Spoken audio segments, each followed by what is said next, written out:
여러분, 투자라는 거 해보신 분들은 다 아실 거예요. 완벽한 투자는 없다는 거.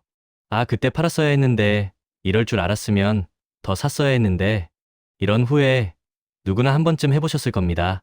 시장은 늘 예측 불가능하게 움직이니까요. 하지만 그렇다고 손 놓고 있을 순 없겠죠? 투자의 세계에서는 실수가 없을 수는 없지만 그 실수를 줄이고 리스크를 관리하는 방법은 분명히 존재합니다. 오늘은 그 방법에 대해 함께 이야기해 보려고 합니다. 먼저 리스크 관리라는 게 뭘까요? 쉽게 말해 투자하면서 생길 수 있는 손실을 최소화하고 안정적으로 꾸준히 수익을 내기 위한 전략이에요. 단순히 돈을 잃지 않는 걸 넘어 우리의 투자 여정을 튼튼하게 만들어주는 아주 중요한 과정이죠. 투자를 처음 시작하는 분들도 쉽게 따라할 수 있는 리스크 관리 방법, 지금부터 하나씩 짚어볼게요. 첫 번째 키워드는 바로 분산 투자입니다.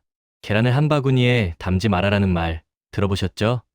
투자는 딱 이 속담과 같아요. 특정 주식 하나에 모든 돈을 넣거나 한 가지 종류의 자산에만 투자하면 그 자산이 흔들릴 때 내 모든 투자가 위험해질 수 있어요. 주식, 채권, ETF, 펀드 등 다양한 자산에 골고루 나눠서 투자하는 게 중요합니다. 그리고 이왕이면 국내 시장뿐만 아니라 해외 시장에도 눈을 돌려서 지역적인 위험까지 분산하는 지혜가 필요하죠. 이렇게 하면 혹시 모를 특정 시장의 급락에도 좀 더 여유롭게 대처할 수 있습니다. 두 번째는 적정 투자 금액 설정이에요. 투자는 내가 감당할 수 있는 범위 내에서 해야 합니다. 이건 정말 기본 중의 기본이에요. 전체 자산의 20%에서 30% 정도만 투자에 활용하고 나머지는 갑작스러운 상황에 대비할 비상금으로 꼭 남겨두세요. 무리한 투자는 결국 멘탈을 흔들고 조급한 판단을 유도해서 오히려 큰 손실로 이어질 수 있습니다. 투자의 실패에도 내 일상생활에 큰 타격이 없을 정도의 금액으로 시작하는 게 아주 중요해요. 우리는 장기적인 투자 여정을 계획해야 하니까요. 세 번째 핵심은 손절매 전략입니다. 손절매 많이 들어보셨죠? 손실이 더 커지기 전에 과감하게 투자를 종료하는 전략인데요. 이게 말처럼 쉽지 않습니다. 사람 심리상 손실을 인정하기 싫어하는 경향이 있거든요. 하지만 투자에서는 손실을 잘라내는 용기가 필요할 때가 분명히 있습니다. 미리 나는 이 종목에서 최대 10%까지 손실을 감수하겠다는 기준을 정해두고 그 선을 넘으면 미련 없이 정리하는 연습을 해야 합니다. 감정적인 거래를 막고 정해진 원칙에 따라 움직이는 것이 현명한 투자자의 자세입니다. 네 번째는 장기 투자 관점을 유지하는 겁니다. 단기적인 시장의 변동에 일희일비하지 마세요. 오늘은 오르고 내일은 떨어지는 게 시장의 숙명입니다. 단기적인 흐름에 따라 매매를 반복하면 수수료만 많이 나가고 결국 이득은 적을 때가 많아요. 길게 보고 투자하면 시장의 작은 파도들은 큰 흐름 속의 잔물결에 불과하다는 것을 알게 될 거예요. 기업의 가치가 꾸준히 성장한다면 언젠가는 그 가치를 인정받을 테니까요. 조급해하지 않고 기다리는 지혜가 필요합니다. 다섯 번째는 금융지식 학습입니다. 우리가 투자하는 자산이 어떤 것인지 정확히 아는 것이 중요해요. 주식은 어떤 기업에 투자하는 것이고 채권은 어떤 특징이 있으며 ETF는 또 무엇인지 이 모든 것들을 꾸준히 공부해야 합니다.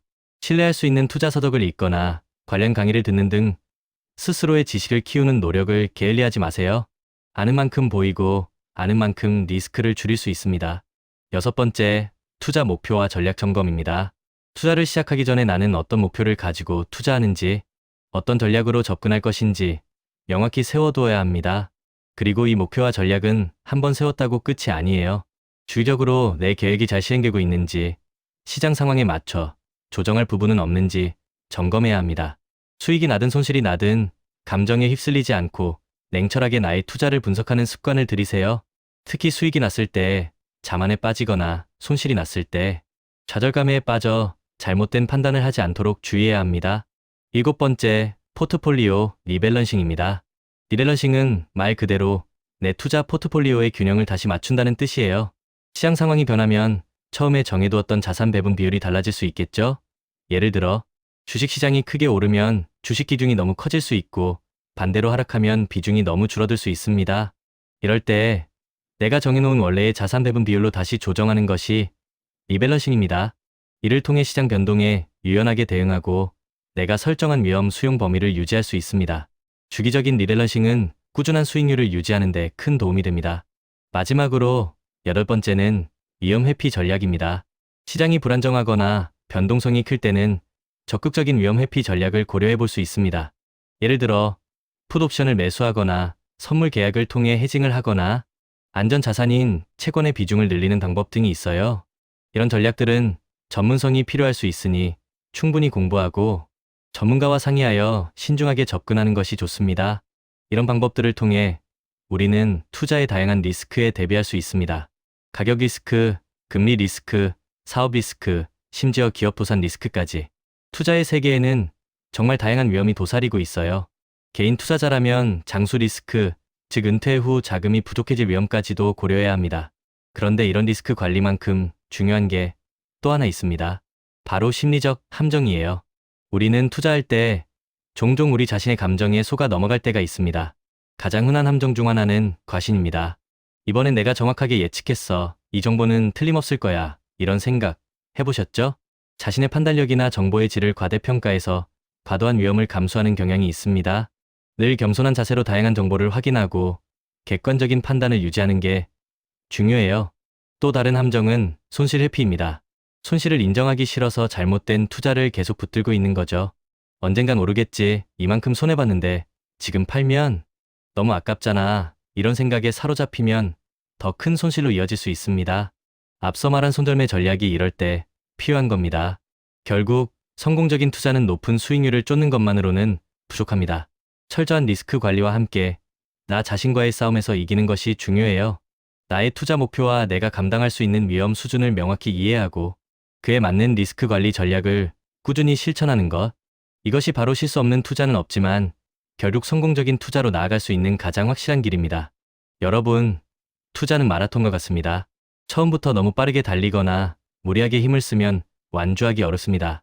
꾸준한 페이스를 유지하고 체력을 안배하며 때로는 잠시 쉬어가면서 목표 지점까지 나아가는 것이죠. 우리의 투자 여정도 마찬가지입니다. 조급해하지 말고 자신만의 속도로 꾸준히 나아가세요. 예상치 못한 어려움이 찾아와도 좌절하지 않고 이를 통해 배우고 성장하는 기회로 삼는다면 언젠가는 분명 여러분이 원하는 투자 목표에 도달할 수 있을 겁니다. 투자의 리스크를 두려워하기보다는 그것을 관리하고 극복하는 지혜를 키워나갑시다. 우리는 충분히 해낼 수 있습니다. 여러분의 성공적인 투자를 응원합니다. 리스펙.